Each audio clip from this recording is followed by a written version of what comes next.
today I'm going to talk mostly about non-diffusive systems.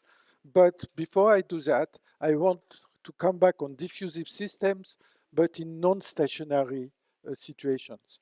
So first thing is diffusive, but non-stationary. And it's more difficult. So you remember stationary, we had a system in contact with two reservoirs, says, and you let the system evolve for very long, so it reaches a steady state, which does not depend on your initial conditions. So that is a steady state. Now, the kind of situations that I want to discuss is the following. Imagine that I take now an infinite line. So in fact, the time, usually the time to reach steady state grows like L squared. Now I start with an infinite line and say, I take a situation where rho A and rho B, I take this initial condition. And of course, the time to reach equilibrium would be infinite because here now the line is infinite. Okay, so okay, so this is just an example, and I want to discuss briefly this example, and I can ask, sit here and count how many particles will flow through this origin here during time t. I could measure it elsewhere if I prefer. I would get a different answer. Now, the main thing which happens, the main difference here, you remember that the current Qt is of order T over L, and in fact, all the cumulants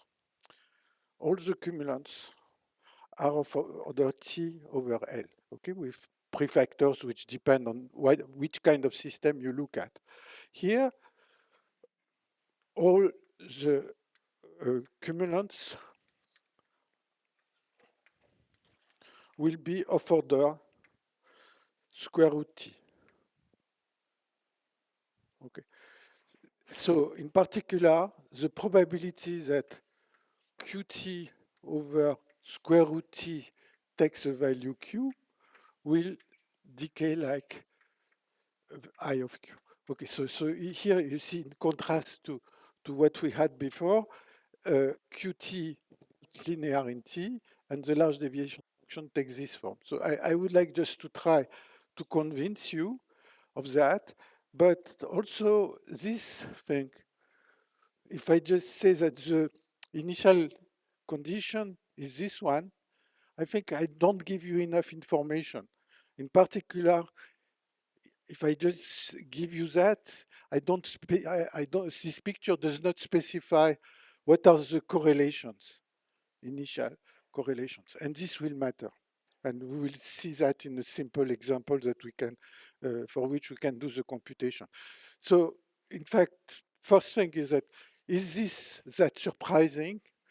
And the answer is no, because in fact, you see, in diffusive system, the lengths grow. The system, you see, if you start with some initial condition, after a certain time, then so you start with that. After a certain time, the region which, because the system is diffusive, the region which will be affected by this initial condition will grow like square root T. And so if you say that essentially the system behaves on, you see, approximatively as a system in its steady state when I have a size of order square root T, then replacing L by square root T in this formula, you get that. But of course, you will not get the right coefficients and things like that. Okay, so let me just try to show that one can compute a few things and see what we get. So I want to consider the following situation, simple situation to start with. I would like to have a density rho A here for the SEP, and on the left of the, on the right of the origin, I start with density rho B. And the evolution, so I have some particles here and also here, and the evolution of the occupation number does not matter I have no boundary conditions. It will be just something that we have already seen, that d over dt of the occupation of site I is just tau I plus 1 plus tau I minus 1 is just the diffusion on a lattice, okay, tau I plus 1 plus tau I minus 1 minus 2 tau I. And if you like, you can solve it on the lattice, but let me just give you the formula when I wait for very long. Then this will become a row of I and T, or I and T, and the average of row of X and T will be something. Okay, you can solve the diffusion equation. You get uh, uh, you have here row A. Here I just take the situation where row B is 0, just to make life slightly simpler. It's just an error function. But the important thing is that this density depends on large, when the system, when the time is large, okay, when time is not large, you have just to solve the problem on a lattice, but when time is large, it becomes an error function, and over distances which are of order x over square root t. And so, because I took rho b equals 0, if I am interested in qt average, I just need to integrate from 0 to infinity rho of x and t, and I get just square root t over square root pi. Okay, so at least for this example, I can compute explicitly, and in fact, the current grows like square root t. Okay, there are interesting cases. For example, I just mentioned that, but if instead of looking at the SEP here, I would compute, I would put just free fermions on the left and empty on the right, then you would have a different behavior. It would be linear in T, but the fluctuations would be logarithmic and all these things. But I don't want to discuss that, but maybe for people who are interested by quantum systems, it might be of interest. Okay, now, now I want to just to argue, to convince you that on this infinite line, what I said before is that telling what rho A and rho B are is not sufficient. And to do that, I want to consider a simple diffusive case. In fact, there are a number of results for more interacting systems, but I want just to consider the situation where I have just random walks. So I want to consider that I start with a density of random walks, say rho b equals 0, rho a is whatever, say for example rho a is 1, and this is my initial condition, and just the system is just, I have on the line, and I have particles which do that. And I just want to know what is qt, that is, after time t, how many particles have crossed the origin, and how many particles, because I have taken rho b equals 0, how many particles I will find on the right after time t. Okay, so that's an easy calculation. And the only thing I need to use is that if I start with a random walker at a distance x from the origin, I need to know what is the probability that at time t it will be on the right.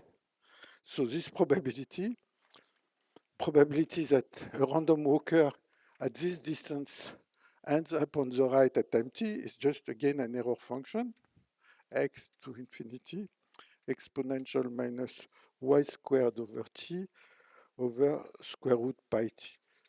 Okay, so it depends how you fix the variance of the Brownian motion, but this is a formula, it's an error function. So it's a function f of x. It depends only on the ratio x over square root t. So this is the probability of this event, that at time t, this has started here and ends up on the right. It could have crossed many times, but I am interested in that. Okay. Now, I want to compute exponential lambda q for this system.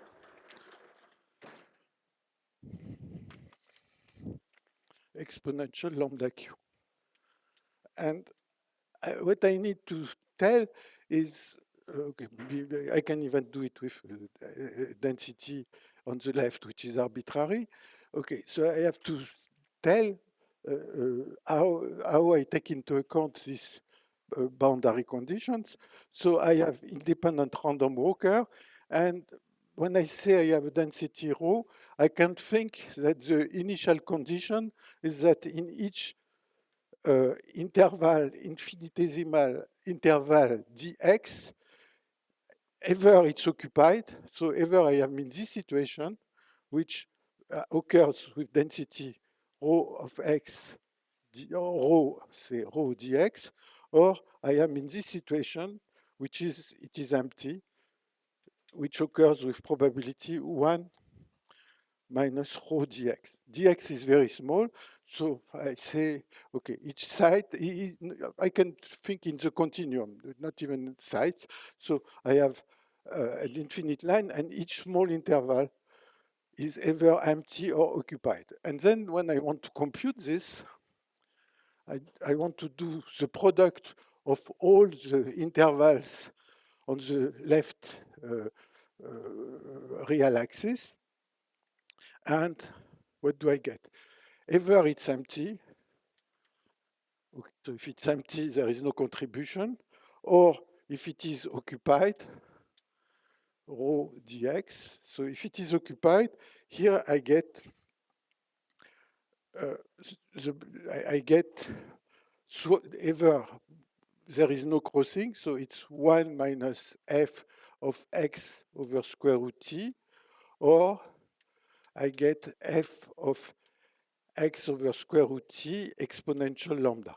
So this is the formula I have. If there is no particle, okay, I get, there is nothing. If there is a particle, if it crosses, I get an exponential lambda. If it does not cross, I get a factor 1. Okay. So the answer is that if I make this product, it becomes exponential integral from 0, because this product, I just can put it, I put it as a log in the exponential, and so I get the following formula: integral dx rho times f of x over square root t times exponential lambda minus 1. Okay, so this is, you see, I have an explicit formula for lambda q.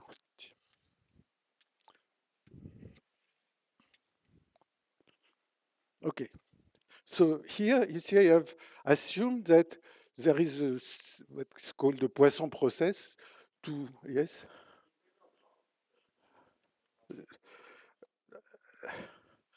At the moment, in this formula, there is no log.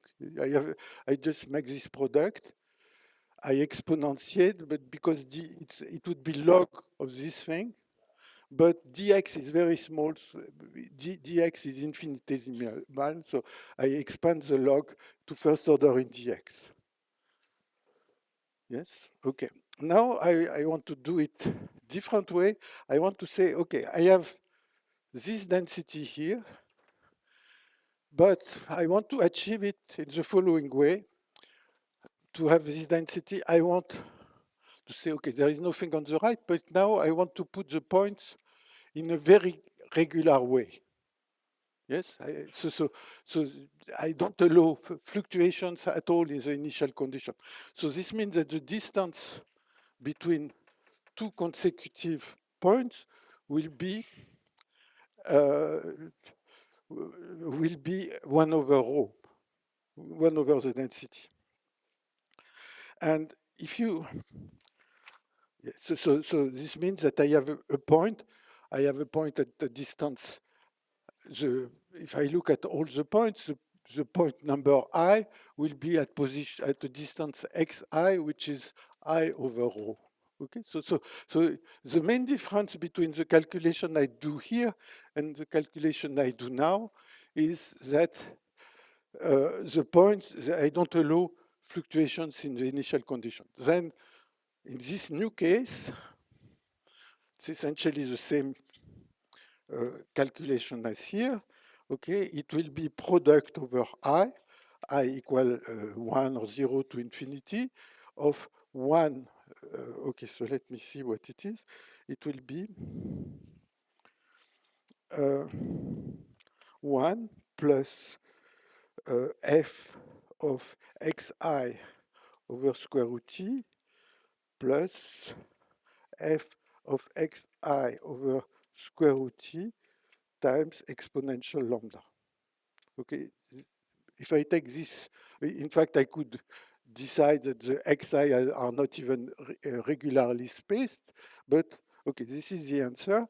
And when t is very large, you see, again, I can take the log here, and if I take the log, I have a sum, and the answer is that I get this equals to exponential rho square root t times 0 to infinity of log of 1 plus exponential lambda minus 1 f of x, f of u, say, du. Okay, the main message is that the two formulas are not the same. And so you see, this is because the system is not stationary, and this is called the annealed average, and this is called the quenched one. And you can imagine many different situations, but this is just to convince you that it's very important to tell how you specify this initial condition. Just this drawing is not sufficient, and correlations matter. Okay. Now, just some surprising things that you can get in this case is that, and it's rather easy to get, is imagine I have this I of q that I could derive from by just the Legendre transform, and I might be interested in saying, okay, what is I of q for very large q?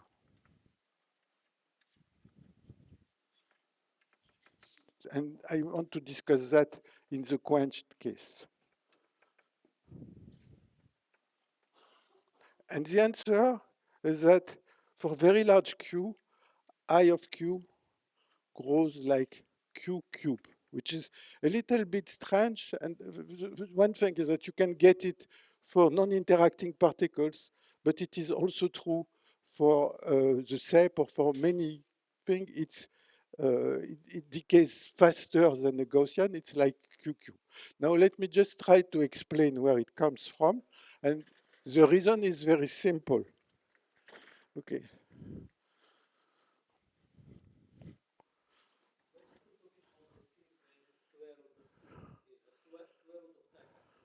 Yes.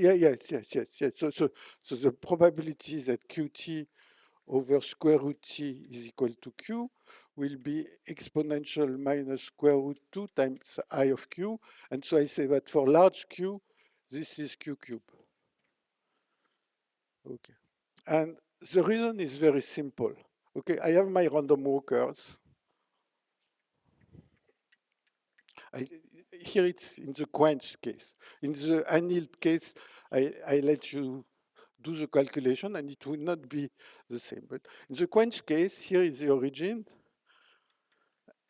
And I have my all my particles start from here. So if I want a particle at distance x to cross, after time t, it will be something like exponential minus x squared over t. The probability is that a particle at this distance, maybe there is some prefactor in front, but essentially it has to do this distance.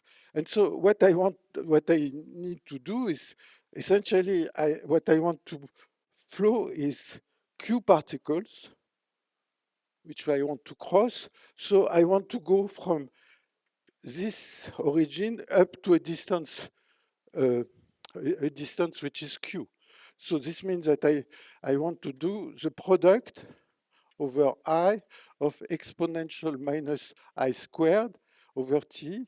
And then this product, I want to do it with q particles. So this product is, okay, I go to the, I put it in the log or the exponential. So this is exponential minus sum over I of xi squared over t. But because I sum from I equal 1 to q, this will be exponential minus q cube over t. Okay, which is rather surprising. You get it in a cheap way. What is difficult is okay, for non-interacting particles, you can compute the coefficient easily. There is no problem. What's more difficult is when they interact, you have still the q cube, but the prefactor is more difficult. Okay.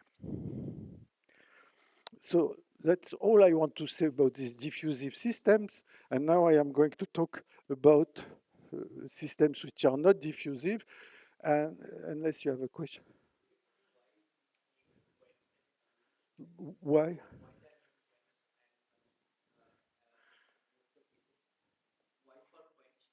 Oh, quenched.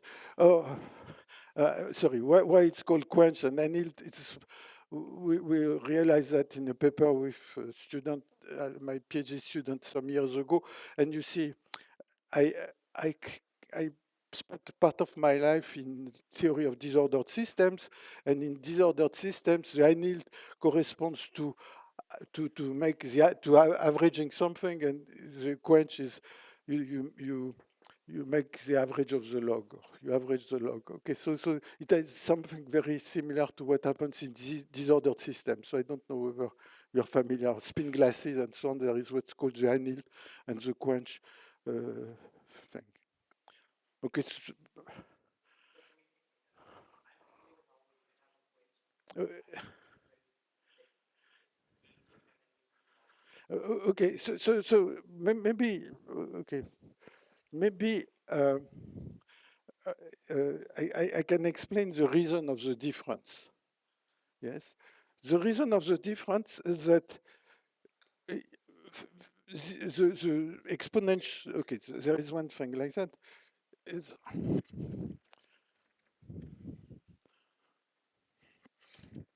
Is exponential lambda qt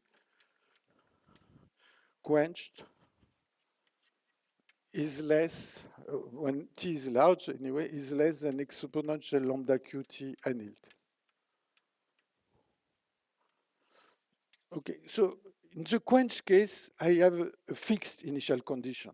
In the annealed, I am averaging over lots of initial conditions. So it could be that exponential lambda q takes a certain value, not only because q was large, but also because a rare initial condition produced a larger current. For example, a rare initial condition would be that all my particles would, at the initial time, be very close to the boundary. Okay, this would have a low probability, but on the other hand, from this initial condition, particles would cross. It would be much easier to cross. Yes. So okay. So this the fact that you have untypical initial conditions which might produce larger contributions. This is the annealed. This is very much what happens in disordered systems. You see, for example, in disordered systems, you have a sample and you have some impurities there, and and usually the impurities are put at random in the system. And you try to compute partition function. In principle, it depends on the positions of all the impurities. But it could be that when you compute the average partition function, you get contributions from situations where all the impurities would be just concentrated together somewhere. This is a rare event, but it would make a very large partition function.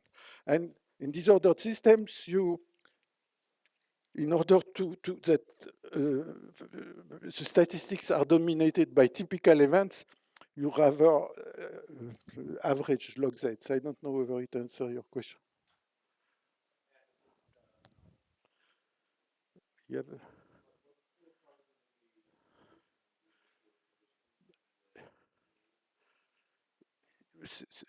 in the annealed case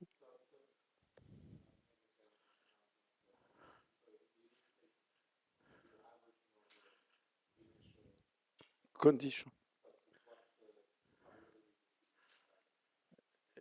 Yes, yes. So you have to take that into account. It turns out that in all these calculations, it's much easier to do the annealed than the quenched. That's true for disordered systems, and it's also true here.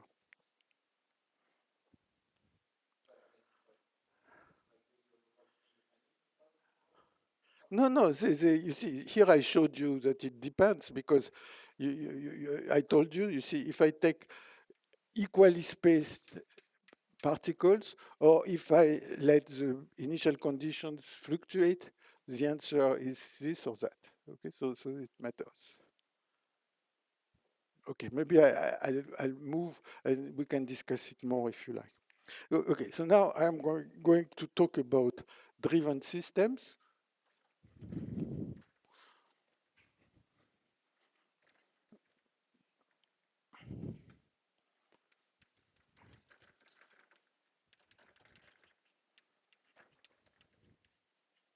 And okay, what I have in mind is one simple example that we discussed, okay, but it has a lot of interest. It's the SEP, the TSEP, sorry.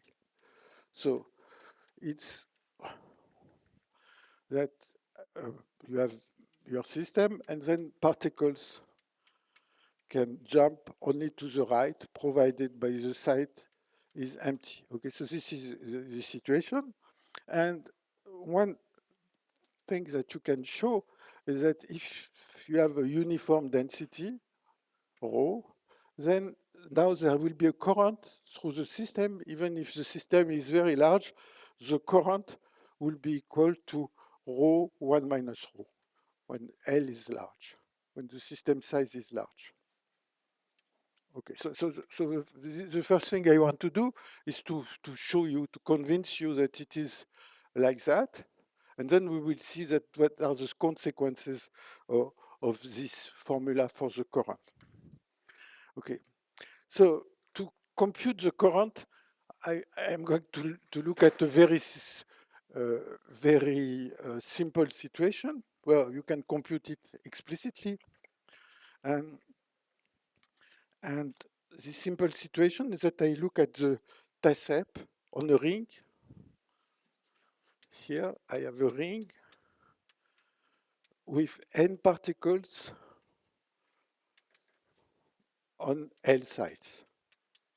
So some sites, so there are n sites which are occupied and L minus n sites which are empty.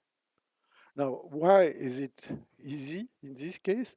Because the stationary probability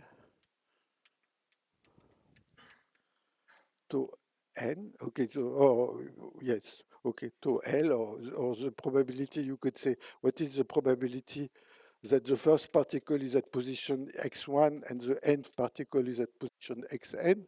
Okay, it turns out that this system, of course, because it's a TASEP, it does not satisfy detail balance. So a priori, it's difficult to find the steady state. But it turns out that on this ring here, all configurations are equally likely.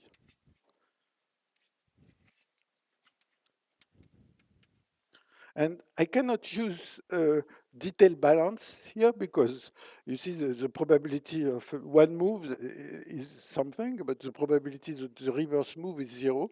So I cannot use detail balance. But there is a simple argument, which is the following. You see, if I look at my system here, I will look at a configuration like this. There will be a cluster and another cluster, maybe a single particle. So when I move along the ring, I have clusters.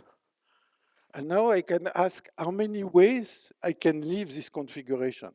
And the only ways to leave the configuration is that the particle, which is the first one in each cluster, could move. So the rate at which I can leave a given configuration is just the number of clusters, because each particle, which is the first of its cluster, can move.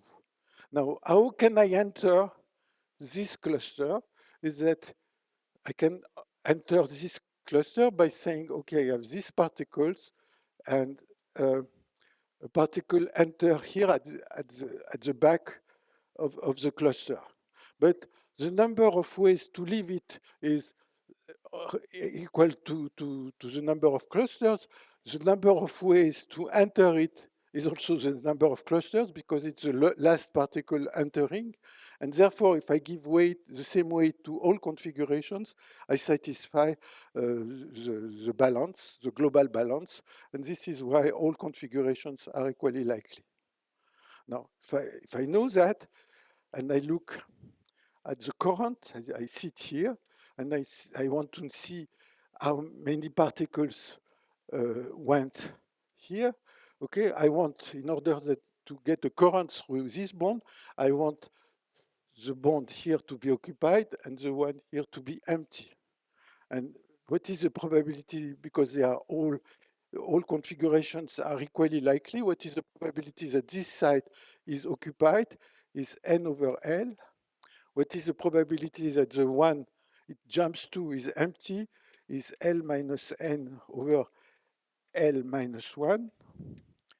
And when n equals L rho, and L is very large, you get that the current is given by rho times 1 minus rho. So you see, so really, here you see a main difference with diffusive systems, that that the current does not decay with system size. It's not diffusive. It's a current which is constant when the system size is very large.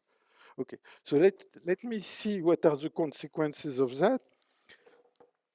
And let me just try to make try to describe the hydrodynamics of this system.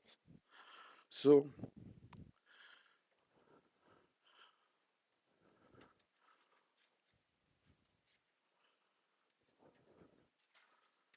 this is maybe numbered of this system.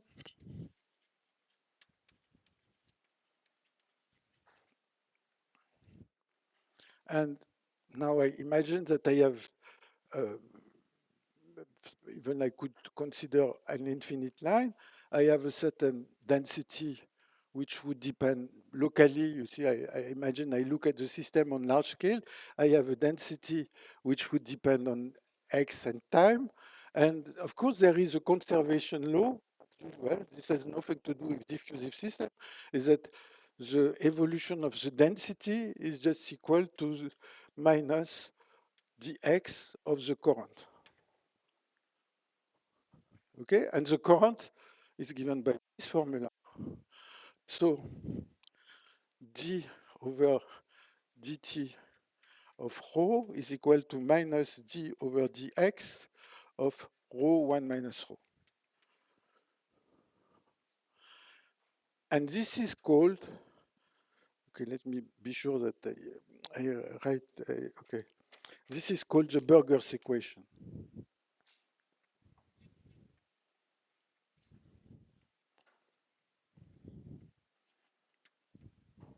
Okay, this is one way of looking at the Burger's equation. If you add a system, not the TASEP, but something with different interactions or so, you could have here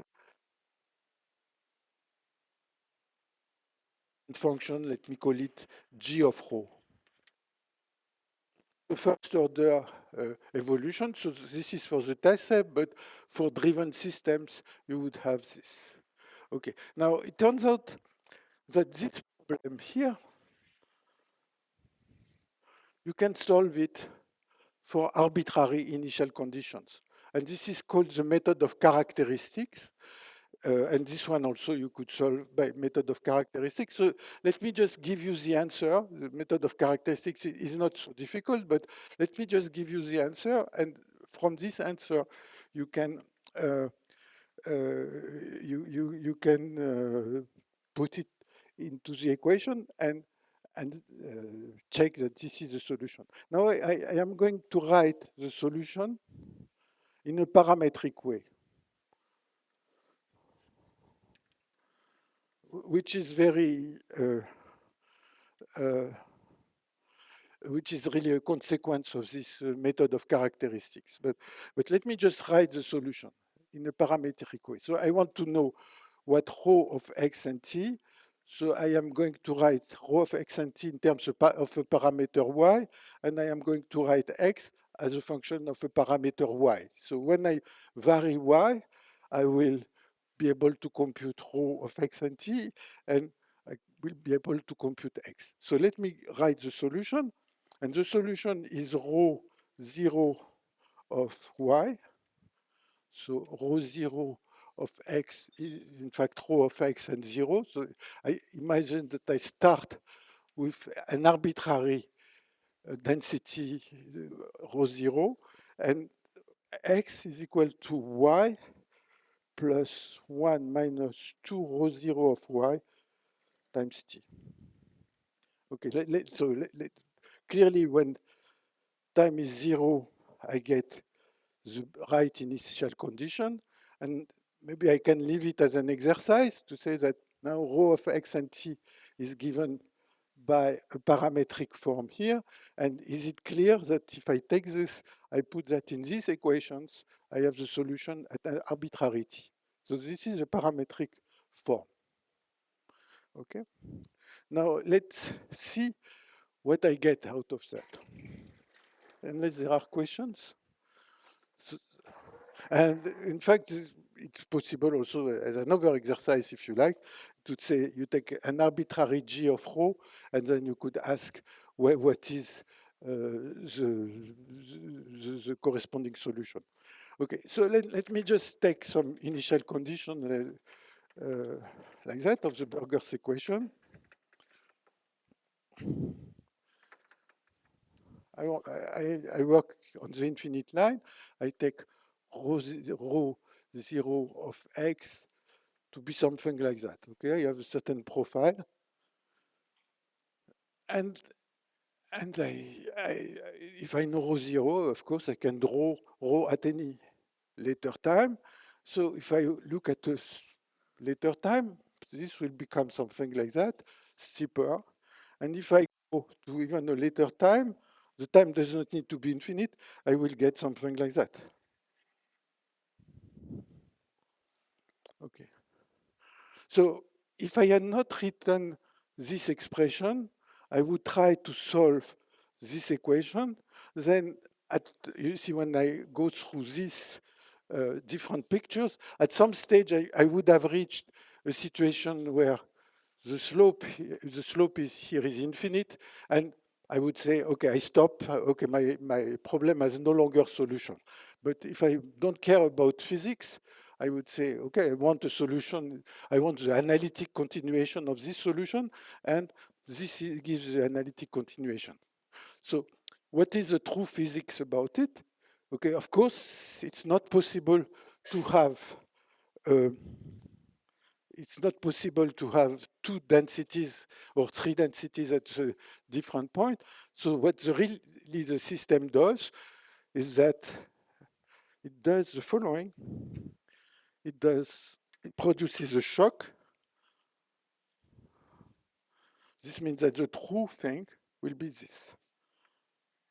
And it is producing a shock. And the shock is such that the area of these two parts are equal. So do people remember situation where you see that? Where you have a curve this kind and then you cut it and the two areas are the same?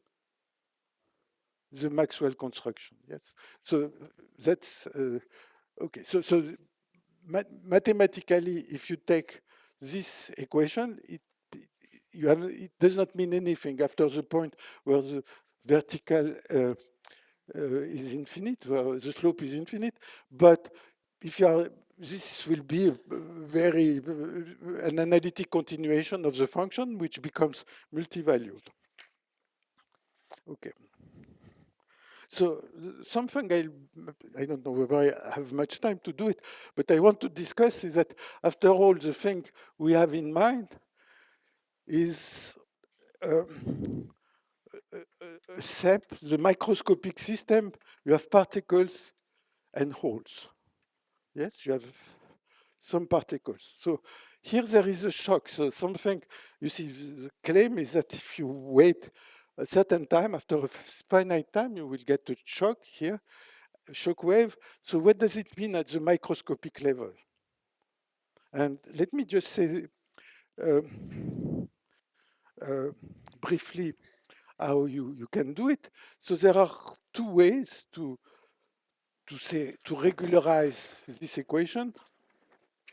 It's called the entropic regularization, and the other one would be just come back on the microscopic model. And I'm going to stay very briefly the two ways. So, okay, there is what's called the entropic solution. You see, all these things are very well known for people. Uh, so, so it corresponds to replacing this equation by 0 over dt equals minus d over dx rho minus 1 rho plus a certain small term, which would be a viscosity. So, okay, and if you are interested in seeing really these shocks, you could solve this equation for arbitrary nu, and then at the very end of the calculation, you would make nu goes to 0, and then you would see that the solution is indeed moving at a certain velocity and so on. In fact, it looks, okay, I just want to say how you can solve this problem. And this problem, in fact, it does not look so because it looks nonlinear, but it's in fact a hidden linear problem. Following reason, if I consider just the diffusion equation, so I consider this equation. Now, this equation, no problem that I can solve it for arbitrary initial condition. Now, if I say that z is exponential h, so this is called the Kohl-Hopf transformation, then already I get something like dh over dt equals this second derivative plus dh over dx squared. Just you do the derivative. And now if I say u, so I don't remember whether u will be rho minus rho or something like that. If you say u equals dh over dx, then you get that du over dt is equal to second derivative of u plus u, okay, maybe there are factors too, which are not important, dx. So it is very much of this kind. So in order, if you want really to solve the problem at any time for any initial condition, and at any time you have some work to do, you have first to say what is the initial rho, then you have to say what would be the initial h, what would be the initial z, then you integrate this equation and you come back. Okay, so you can do it and you get some explicit formula. For example, okay, I am not going to write the equation precisely now, but okay, it can, you see, clearly at the end you just need to solve a diffusion equation. Now, there is another way of doing it by using the microscopic model. So I have my particles, and let's say I want to be in a situation where I have a low density here and a higher density there in my initial condition.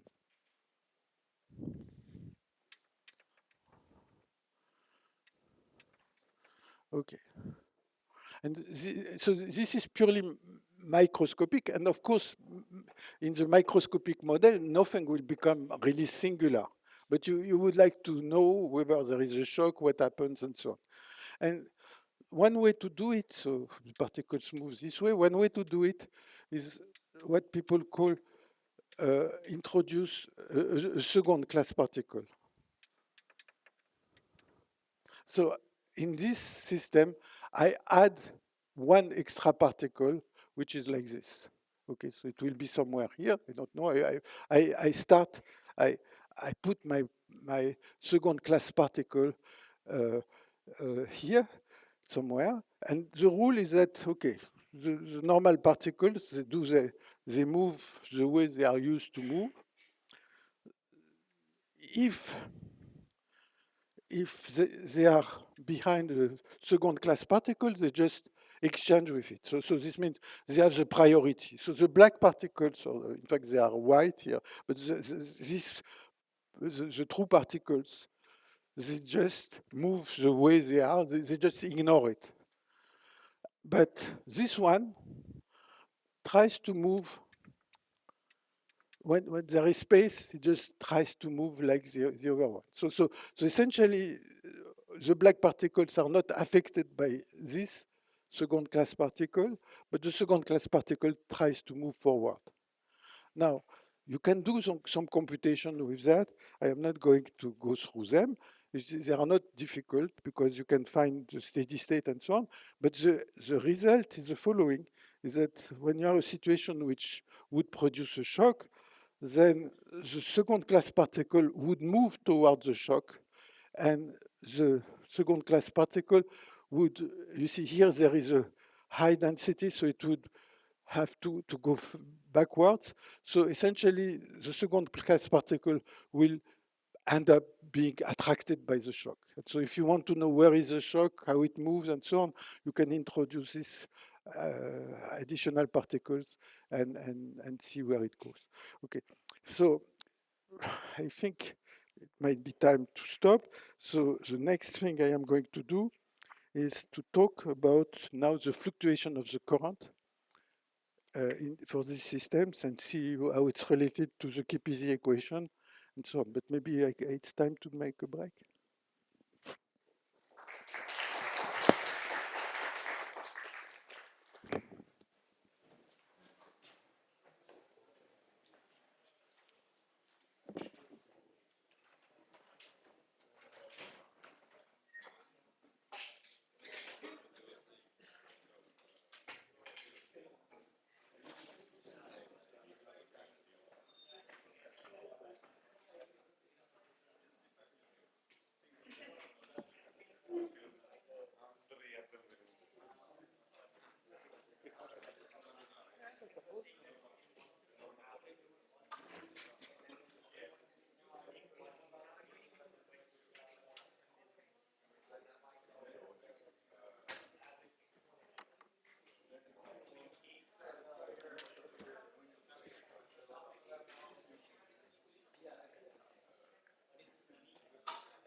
It's a bit of a shock to see it.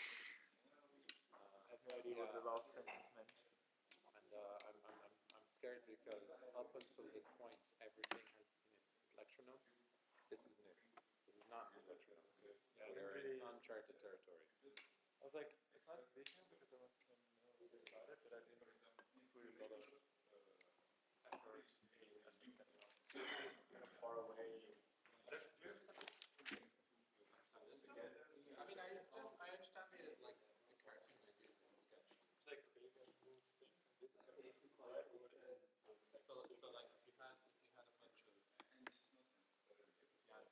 So there are several distributions. They are related to random matrices, and I'm going to try to convince of that. So this problem of the test set is related to many other problems, and my goal here is just to give you a feeling of why it's related to many other problems. So it's related to the KPZ equation, Kardar-Parisi-Zhang equation of 86. It's related to the problem of directed polymer, which of growth of an interface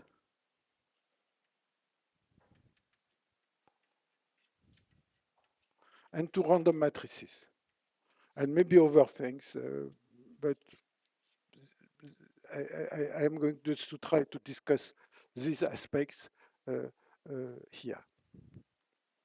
And all these things have to do with not these deterministic Burger's equations, but they can be viewed as fluctuations, effect of noise fluctuations around this Burger's equation. Okay, so let's see why the test set is related to a growth problem.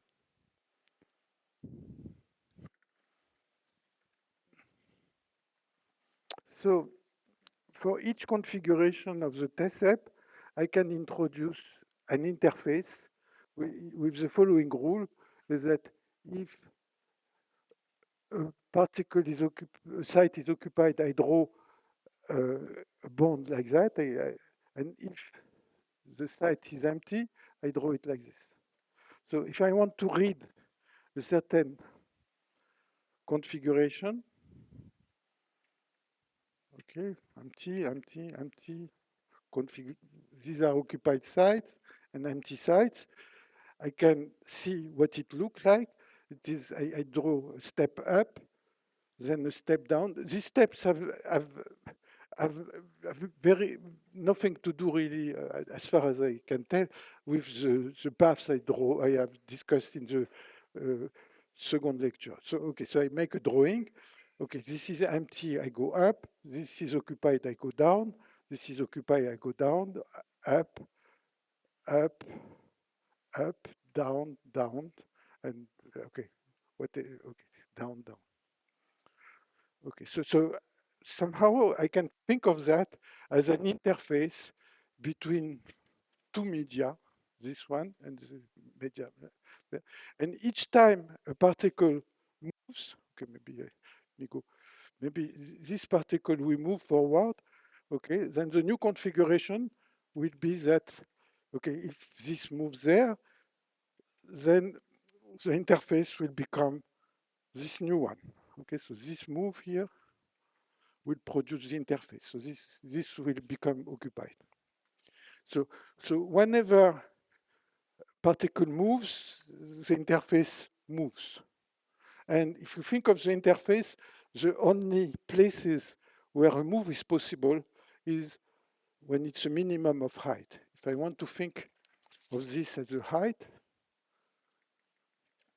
so if I really want to represent this problem by a growth problem, I have an interface, and this interface is growing, but the only places where it can grow are minima, which become maxima when there is a growth event. And then you see after the growth event, I am in this situation.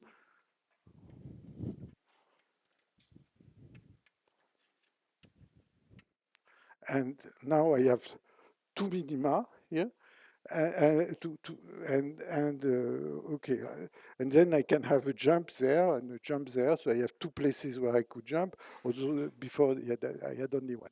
So there is this growing interface. So it's a stochastic growth problem.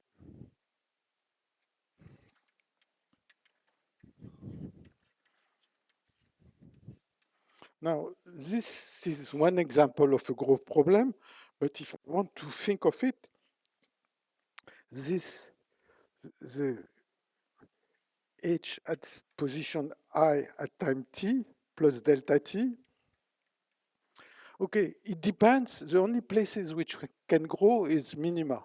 So it's a function. It's just the height I at that time t plus maybe there is some growth event, which is a function of what?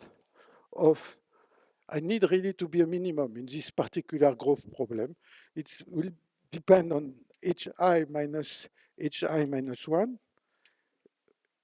hi minus hi plus 1, or maybe hi minus 1 minus hi plus 1 minus hi, and also some noise because you see the particle jumps at a certain rate. So the high case of a model like that, height, the height at previous time step plus something which something random which has to do whether the the interface is moving up and it does that at a certain rate. But in order to move up, it needs to be, in this particular case, it needs to be a minimum. Okay. Now there are many models, microscopic models that you can write in this way. For example, okay, people have looked at many problems, so I am not going to go through all of them, but one of them is called ballistic deposition. Okay, so the rule will not be exactly the same, but imagine that you have an interface like this. No, okay.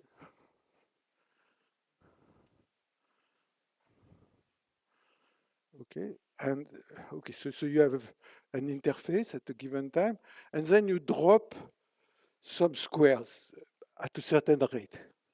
And when the squares come, as soon as it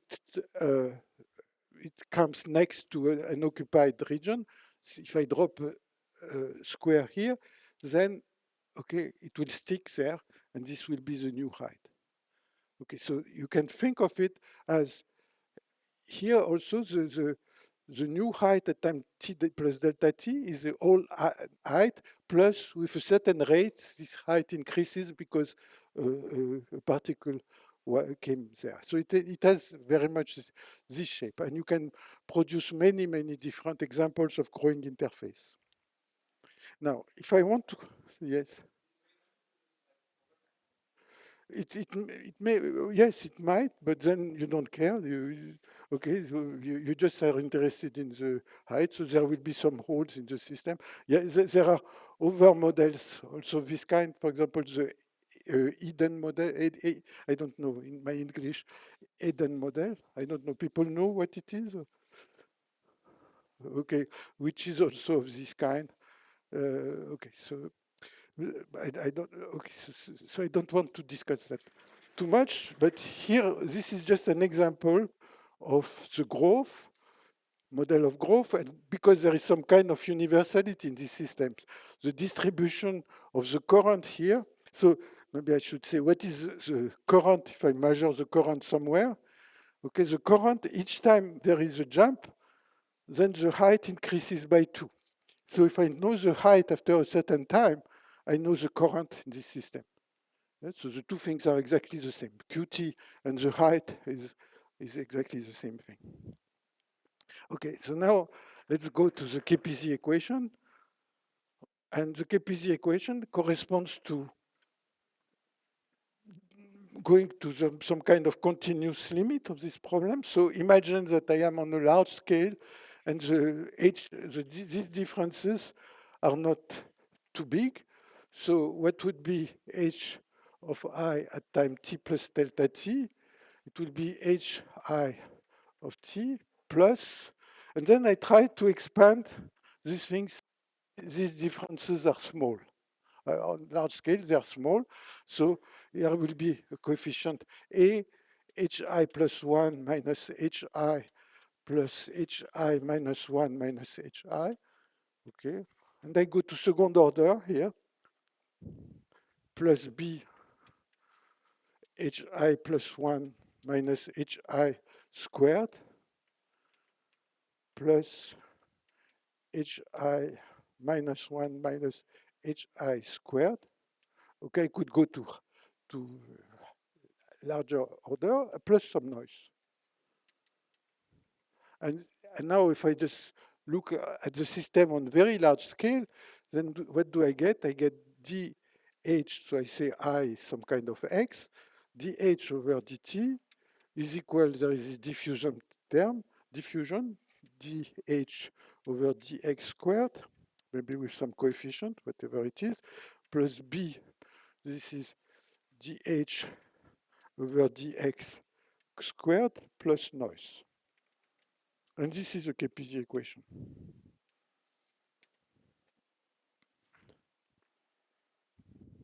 White noise here. Sorry? There is no L. I say I is X. Okay, imagine, you see, I try to think of a continuous version of these things, saying that the H do not change. You see, if you look at it on from very far, you see that all these H are the difference is very small. Okay, okay, so this is the KPZ equation. And now okay, certainly I'm not going to solve it, but there are hundreds of papers over the last 40 years who discuss these things. Let me just try to come back to the particle systems we were discussing.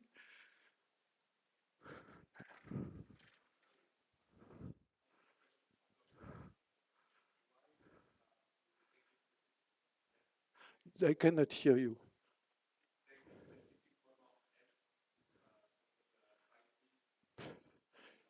Okay, see,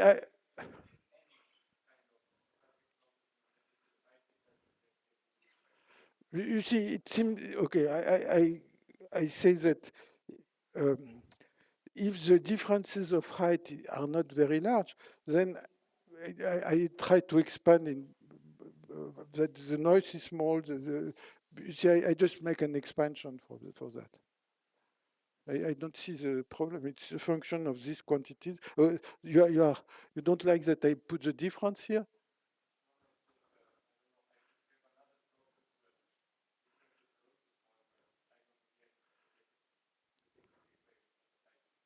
Okay, maybe.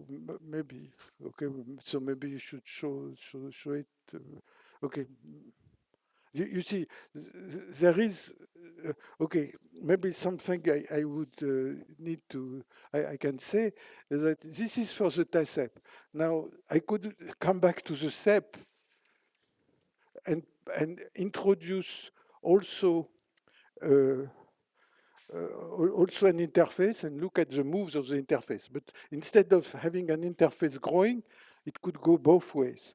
And the outcome would be that this part disappears. And this is called the Edwards-Wilkinson problem, but it's much easier because there is no, the problem is still linear. So that's, but I don't, I'm not going to discuss that here. Okay, so you see, of course, it's not a general proof that all the models will have the same universality class of the KPZ. Just to give you a feeling that the TASEP, you can formulate it as a growth problem, and you can argue, this is not more than an argument, that it belongs to the KPZ universality class. Now, so this is for the height. Now, if I introduced the derivative,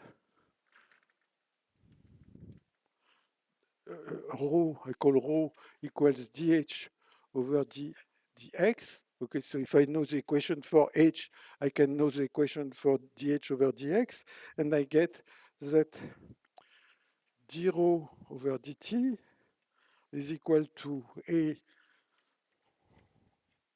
dx squared plus 2b rho d rho over dx plus derivative of noise.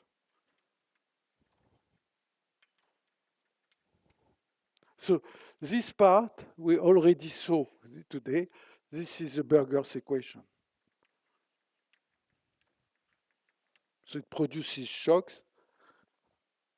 And now, you see, it appears a noise, okay, the derivative of a noise, but we saw that, okay, it's not so pleasant to have a derivative of noise, but when you do some computation, you can integrate by part and so on, and so you can work with that. So this equation essentially is the same as the noisy Burger's equation up to single derivative.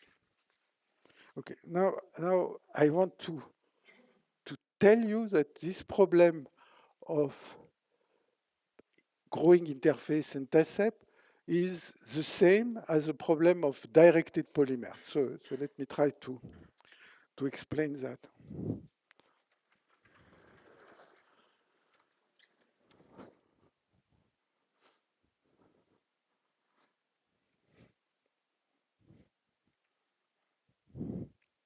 Okay, so I have a configuration of the TACEP.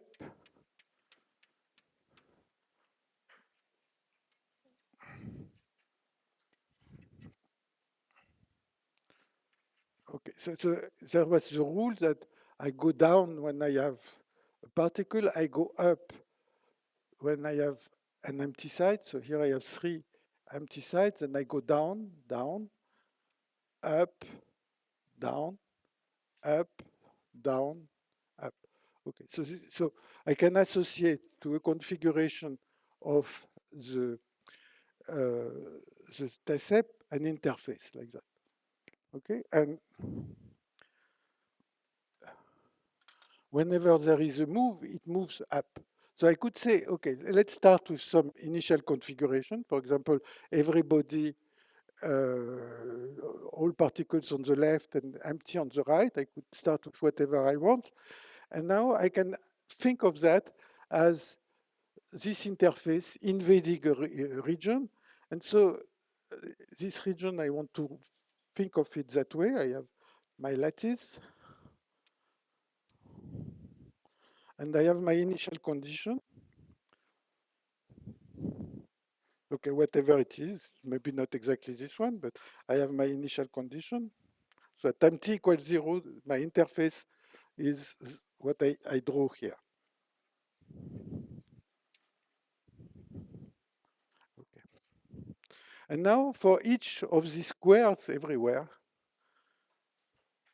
I could consider what is the time, which depends on 2 coordinates. Let's say this is n, and this is m in this direction. So my lattice, okay, I have tilted my lattice. So it would be just, the n would be the position on the x-axis, m would be the position on the y-axis. Okay, so on each cell here can be characterized by an integer n and m.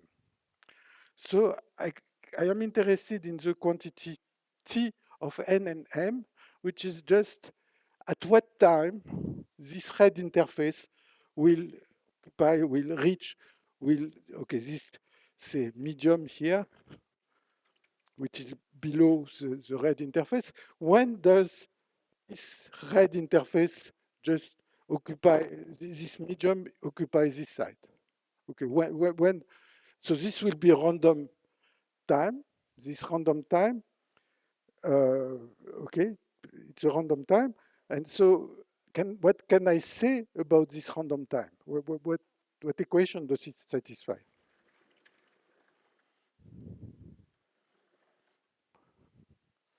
The cis random time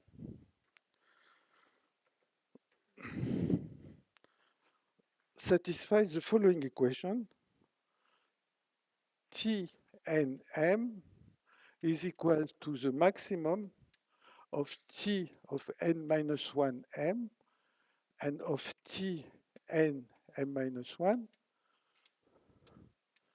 plus tau n m. This is a noise, which is just a number, rho of tau is just a positive number distributed according to an exponential distribution. Okay, so what I'm going to explain why, but these times which appear for each cell, I have a time, the time that the red interface will occupy this site. And this time satisfies this equation.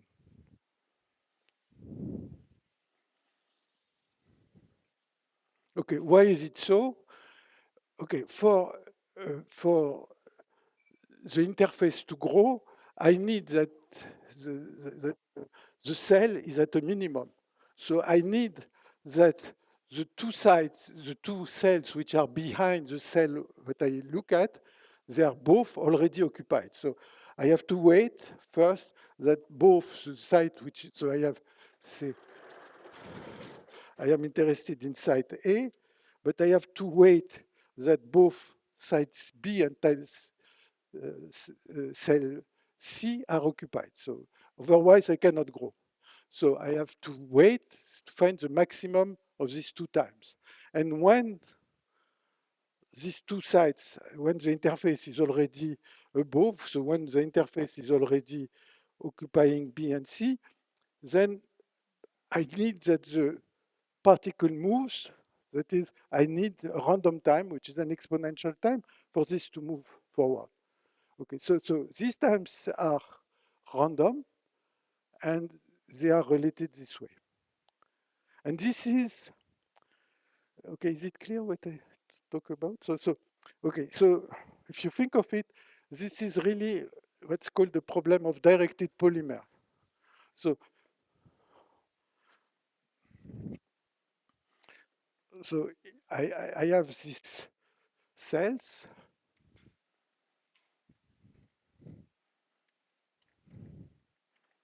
and and uh, each cell C, say, has a time tau c, this small time tau c. And in order to tell at what time a certain site here will be occupied, then I need to look at all the paths going from the bottom to A, okay, going from the bottom to A, all the possible paths, and I have to wait to find the maximal time. So you see, I have for each path, I have to introduce, say, some kind of maybe energy of the path, which is sum of these two C along the W. So each cell has a certain time tau, which is the time which is there. Okay, and for a given path, I can consider the sum of all these times along this path, and the energy of the path will be the sum, this sum, and tau, T and M will be the maximum over all paths of this energy of the path. And this is a problem of directed polymer. This path is a polymer, but okay, it's a path, but it is directed. So there is a path which goes up, and you have to find the one which has the maximum time. And this is the directed polymer problem. Okay, whatever.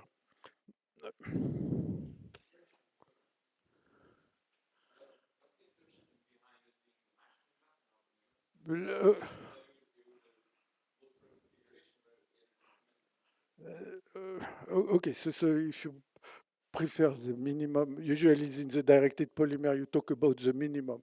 But if you just put minus, okay, you decide that the energy is minus and the maximum will be minimum. You want to find the extreme path. So usually when you are at low temperature, you look at the minimum. But here, just to make this connection with the TACEP, it appears to be maximum. But whether it's maximum, you see, trying to find the maximum of some random variables or the minimum is exactly the same problem. You just change the sign. So it's not, okay. Now, how is it related to random matrices? Okay. So there has been a number of works, and if you think of it, these works, okay, they are of course big progress, but that you can solve this kind of problem is not such a surprise for the following reason. So there are some work by Schutz. I just mentioned it because uh, uh, intuitively it's a simple idea that you can have. So let me try to look at the situation like that. I have the TASEP, and everybody is occupied on the left of the origin, and everything is empty there. And I am interested in the current, Qt, which will cross not only the average current, but the current, all the fluctuation of the current. Okay. There is one aspect which is easy. If you are interested by the position of the first particle, okay, the first particle moves, it's like a random walk, it moves with a drift. So the distribution of the position of the first particle is easy. When you look at the second particle, it's not so difficult because I don't need to, I only care about the one which is ahead of me.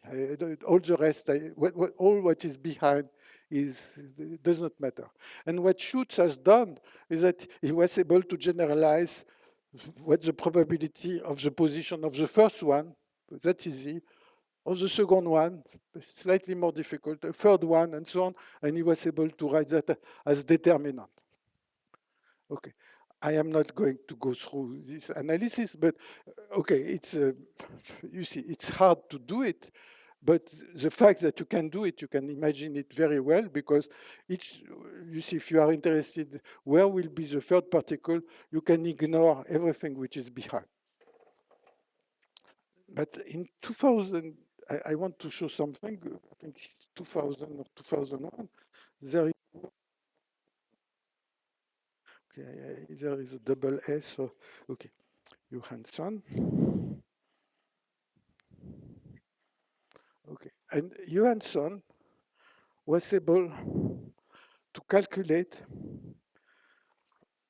the probability of this times T and M. You remember what they are, the time that a certain cell, position of the cell is occupied, and he got a formula. And I am going to write this formula, but also very much like in the case of Schutz, it's rather easy. You see, if I start with this, okay, it's very easy to think that you can do the first steps by yourself, because if you start with this initial condition, the interface looks like that. Now, what is the distribution of the time that this cell will be occupied? It's rather easy. Just you have this random time, which is exponential, so this will be an exponential, simple exponential.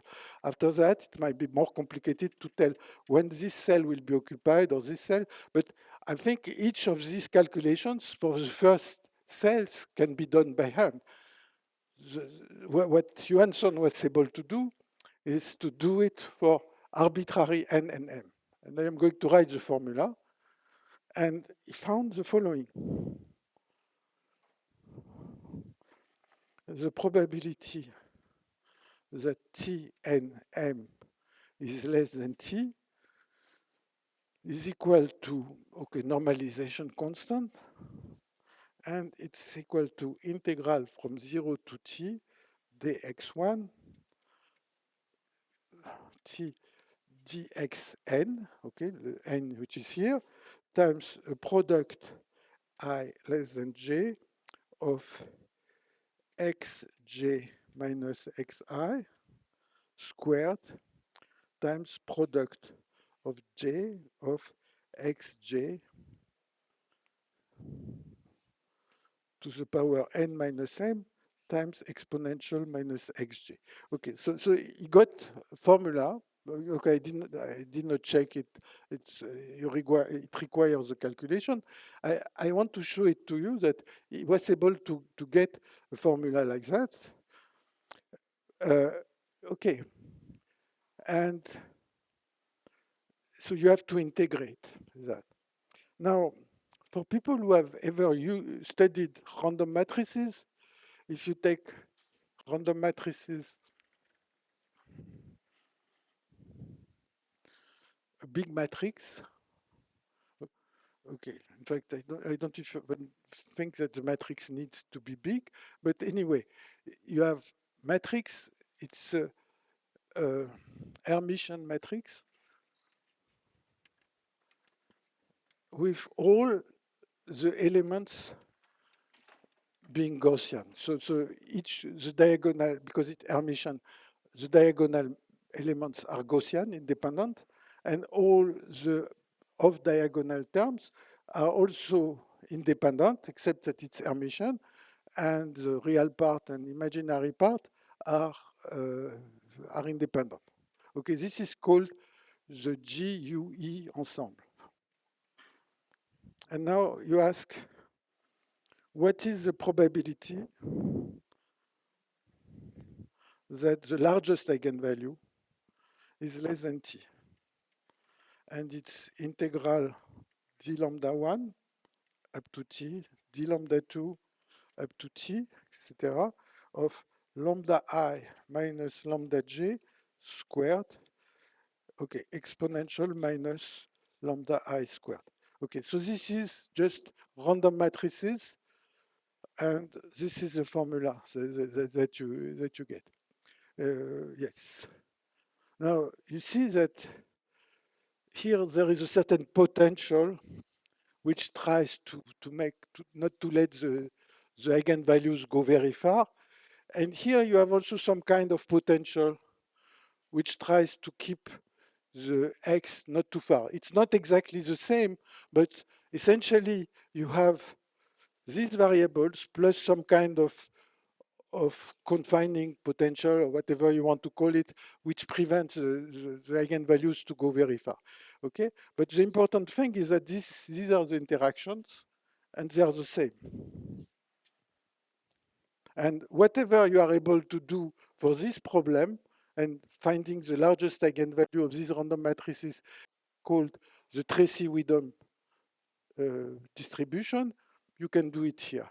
And so he found that this growth problem has the same statistics as the Tracy-Widom for random matrices, and the same for the growth, the same for KPZ, and so on. So all these systems have the same statistics.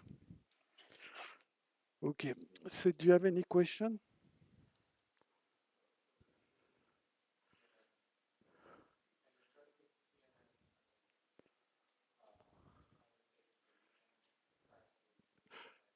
Yes, yes. Okay, so then you have to do some work. But clearly, if you know the statistics of that, you can say something about.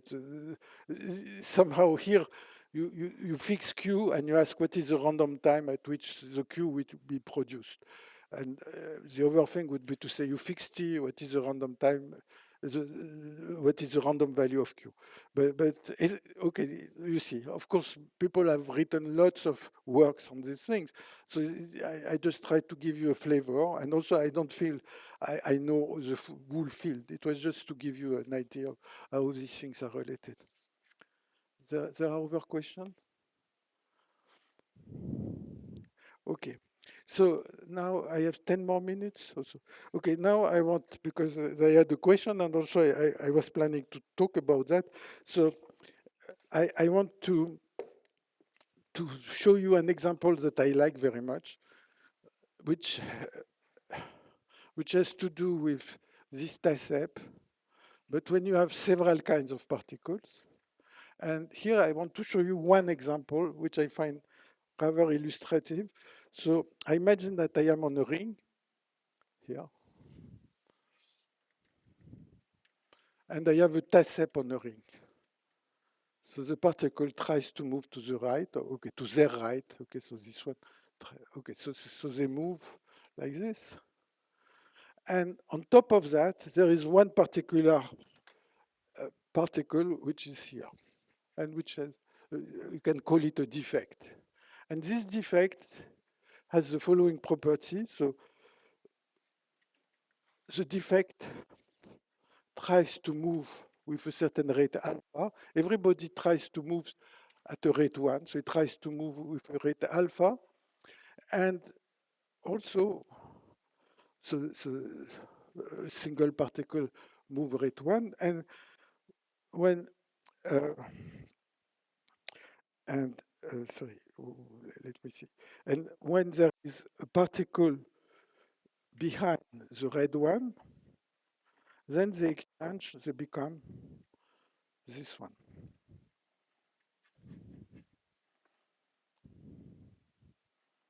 Okay, so the way you can think of it is that these are cars